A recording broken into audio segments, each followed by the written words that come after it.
Fala pessoal, bem-vindos a mais uma aula e no vídeo de hoje a gente vai falar sobre um tema muito importante e atual: porte de drogas para uso pessoal. Vamos entender o que é que o STF diz sobre isso e, mais importante, o que a sociedade espera da política de drogas. Vamos lá?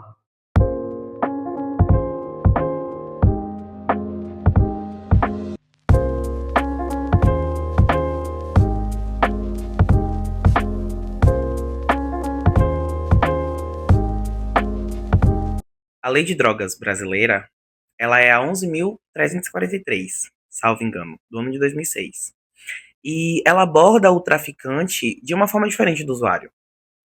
Tecnicamente, o porte para uso pessoal, ele não é punido com prisão. O pessoal leva advertência, medida educativa, e parece leve, né?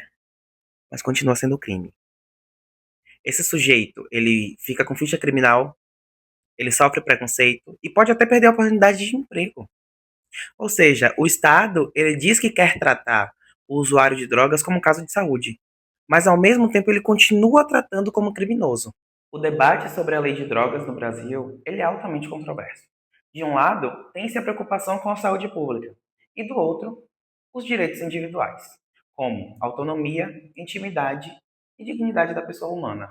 Apesar da chamada despenalização do porte para consumo pessoal, a Lei de Drogas, a Lei 11.343, em seu artigo 28, ainda trata a conduta como crime, sem pena de prisão, mas ainda com efeitos negativos para o usuário, que vai ser submetido ao sistema criminal brasileiro. Isso faz levantar um questionamento: será que é válido o Estado punir um sujeito por uma conduta que não traz periculosidade nenhuma a terceiros?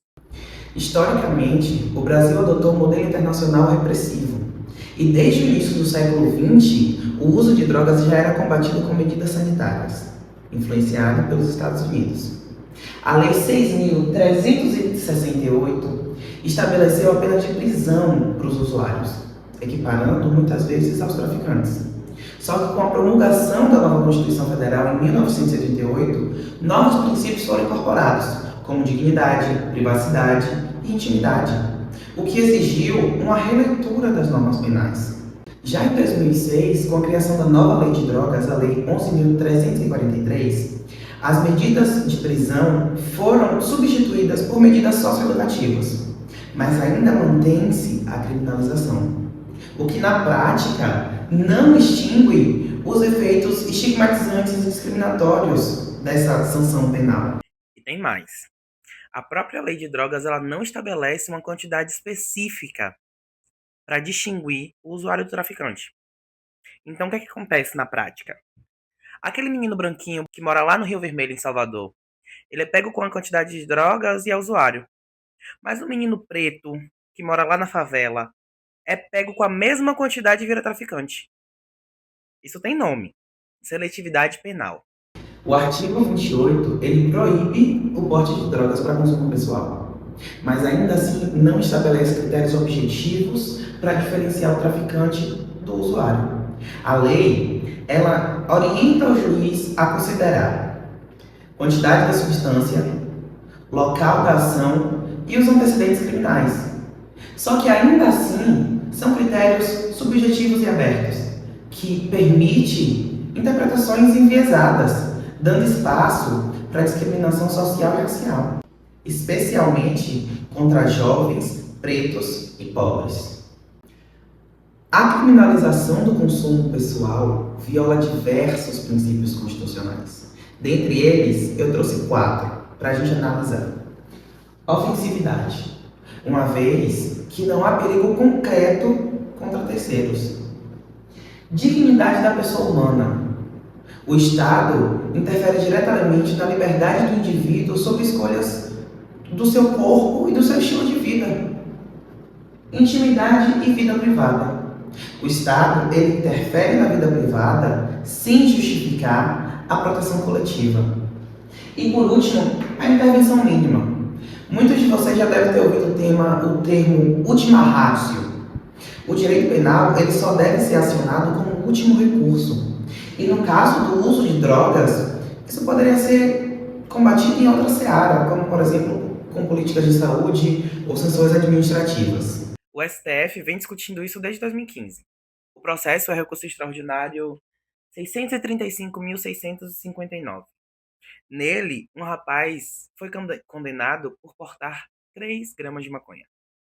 E o STF mesmo vem discutindo se isso é mesmo constitucional. O relator, ministro Gilmar Mendes, ele já votou dizendo que criminalizar o usuário fere o direito à intimidade, à liberdade e à privacidade. O Supremo Tribunal Federal está julgando o recurso extraordinário 635.659, que questiona a constitucionalidade do artigo 28, que a gente falou agora há pouco. Os votos dos ministros indicam uma tendência pela descriminalização da maconha para uso pessoal, com base em argumentos como a privacidade, a proporcionalidade da sanção e a ausência de lesividade. Outros ministros também já votaram a favor da descriminalização, mas o processo ele foi suspenso. E enquanto isso, milhares de pessoas estão sendo processadas e condenadas por portarem uma pequena quantidade de droga para uso pessoal. Sabe o que é interessante? Em Portugal, eles descriminalizaram o porte de todas as drogas lá em 2001. E sabe o que foi que aconteceu? O uso não aumentou, mas as mortes por overdose e o encarceramento diminuíram de forma drástica. Eles tratam o usuário como cidadão e não como criminoso. Aqui no Brasil, a gente ainda pretende dar exemplo. E o resultado é uma população carcerária gigante. A atual política antidrogas, ela contribui para o encarceramento em massa. Isso a gente consegue imaginar. Só que estudos mostram que a maioria dos presos por crimes de droga são jovens, pretos, pobres e moradores de periferia. A diferenciação entre usuário e traficante, ela depende muito mais da cor da pele, do local da ação e de preconceitos do que em si da quantidade da substância. Esse viés, ele acaba reforçando a seletividade penal e a desigualdade social. A criminalização do porte, ela sobrecarrega o judiciário, o Ministério Público e a Defensoria. É uma máquina girando sem parar, em loop infinito, prendendo pequenos usuários por porte e deixando de lado problemas muito mais graves. E eu te pergunto, isso ajuda a quem? Porque certamente não a sociedade. Eu gostaria de levantar um questionamento nesse vídeo. O que queremos enquanto sociedade? Um Estado que protege ou que pune? Uma justiça que reabilita ou que descarta? Criminalizar o usuário não resolve o problema de drogas. Pelo contrário, ele só esconde ele atrás das grades. A droga é um desafio? Sim. Mas talvez o maior problema esteja em como o Estado decide enfrentá-lo. Criminalizar o porte de drogas para consumo pessoal não protege a saúde pública, não incentiva o uso e viola direitos fundamentais. E aí? Você acha justo tratar o usuário como criminoso? Conta pra mim sua opinião aqui nos comentários. Se você gostou dessa aula, deixa o like, se inscreve no canal, porque aqui eu trago o direito de forma descomplicada para você. Compartilha com um amigo, lembra que conhecimento é poder. Até a próxima, galera. Tchau, pessoal. Deixa o like. Tchau, tchau.